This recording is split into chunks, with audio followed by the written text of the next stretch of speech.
Bienvenue à toutes et à tous. Aujourd'hui, on explore un sujet fascinant, la vérité. Est-ce qu'elle est toujours bonne à dire? Comment on navigue dans un monde où elle semble, disons, parfois un peu élastique?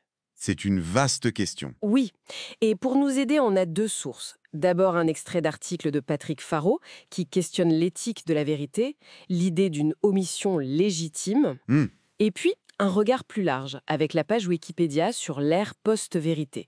Ce moment où l'émotion, les croyances semblent parfois peser plus que les faits bruts. Deux angles très complémentaires en effet. Notre but? Essayer de démêler un peu tout ça. Le dilemme moral personnel d'un côté et ce contexte plus global de post-vérité. En silence? Allons-y. Alors, cet article de Faro paru dans Cité, il pose la question sans détour. Ok, on a un devoir de vérité. Mais est-ce que toutes les vérités sont bonnes à dire? C'est la question. Exactement. Et il se demande si on peut justifier ce qu'il appelle des omissions légitimes. Des omissions légitimes? C'est-à-dire? Il ne parle pas de cacher une petite verrue, hein. Il prend des cas lourds. L'infidèle qui se tait pour épargner son conjoint. L'ami qui vous lâche au pire moment possible. Ah oui, des situations difficiles. Ou même le stratège qui sacrifie des innocents en ne donnant pas une info cruciale. On voit bien que ça dépasse le petit mensonge social. Carrément. Et Faro suggère qu'une autre norme morale, la bienveillance, la protection, pourrait parfois l'emporter sur l'exigence de vérité pure. Il rejette les morales trop rigides, formelles ou juste basées sur les conséquences. Donc une approche plus souple. Voilà. Il parle d'une trithérapie morale, une évaluation au cas par cas, très nuancée. L'extrait ne détaille pas les trois axes, mais on comprend l'idée générale. D'accord, je vois. C'est intéressant, cette zone grise éthique. Et ça fait écho justement à ce concept plus large d'ère post-vérité dont parle notre deuxième source, non? Tout à fait, le lien est assez direct.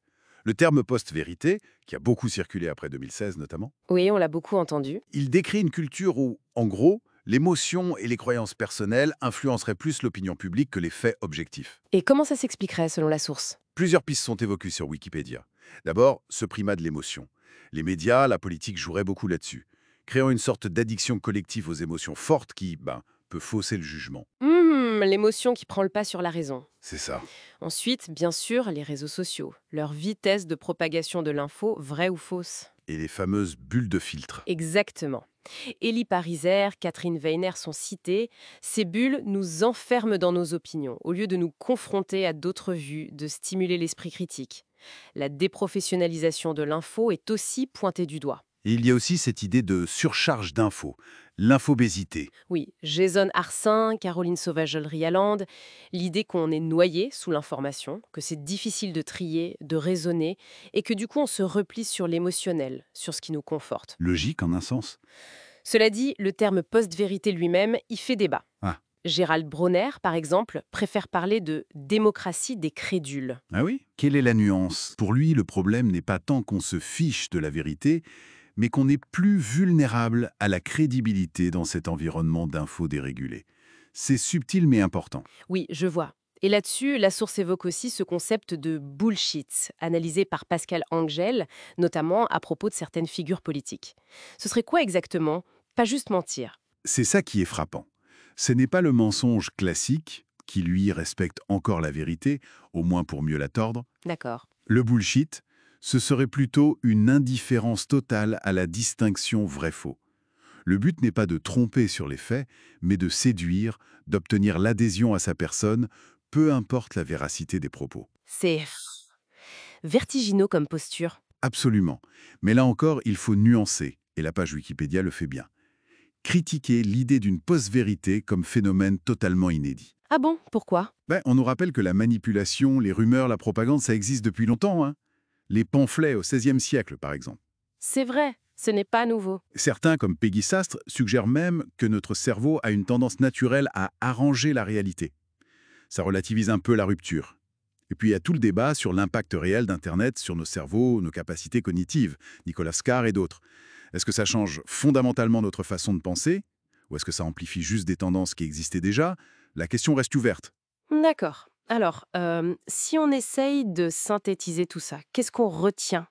D'un côté, Faro nous montre que la vérité, c'est un dilemme éthique éternel. Quand parler, quand se taire, pourquoi? C'est complexe, personnel. Oui, des choix moraux intemporels. De l'autre côté, ce concept de post-vérité. Même s'il est débattu, il décrit bien un environnement actuel où ces tensions semblent exacerbées. Les faits sont contestés, les émotions sursollicitées. Et cette stratégie du bullshit, de l'indifférence à la vérité, qui émerge. C'est ça. Ce qui est intéressant, c'est de voir comment ces deux niveaux, l'intime et le collectif, s'influencent. Les dilemmes personnels de Faroty, ces omissions peut-être bienveillantes dans le privé, pourraient, sans qu'on s'en rende compte, nous habituer collectivement à une certaine élasticité de la vérité. Une sorte d'accoutumance. Oui, et cette accoutumance rendrait peut-être le terrain plus fertile pour la post-vérité, le bullshit, la difficulté à s'accorder sur des faits objectifs. C'est un défi éthique personnel, mais avec des échos très collectifs. Absolument.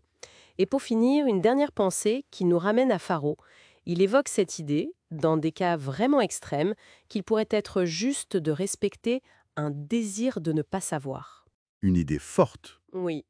Alors, dans notre monde qui réclame souvent une transparence absolue, comment on articule ce droit à l'info avec ce potentiel droit de ne pas savoir, ou avec le poids moral de certaines omissions qu'on jugerait nécessaires? Voilà de quoi réfléchir encore un peu. Merci de nous avoir suivis pour cette exploration.